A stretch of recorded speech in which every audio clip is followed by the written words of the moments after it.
ফেনীতে কর্মরত ৫ সাংবাদিককে গাজীপুর স্টাইলে হত্যার পরিকল্পনার অভিযোগ উঠেছে নিষিদ্ধ ঘোষিত ছাত্রলীগের কয়েকজন সাবেক ও বর্তমান নেতার বিরুদ্ধে।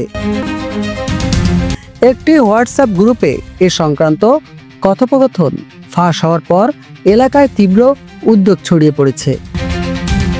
ফেনীর সাংবাদিকদের মধ্যে আতঙ্ক বিরাজ করছে।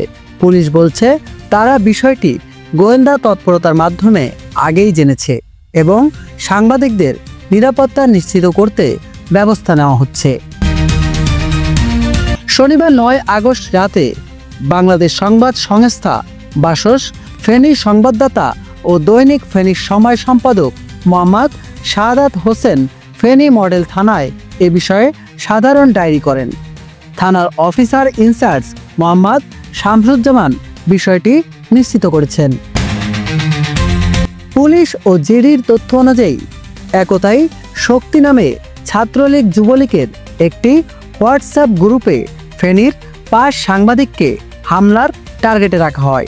এরা হলেন মোহাম্মদ শাহাদাত হোসেন বাসস, দৈনিক ফেনীর সময়, Arifur Rahman staff reporter, Jamuna TV, Arif Azam প্রধান প্রতিবেদক, দৈনিক ফেনীর সময়, সোলাইমান হাজারি ডালিম এখন টিভি প্রতিনিধি ও জাহিদুল আলম রাজন এনটিভি অনলাইন রিপোর্টার।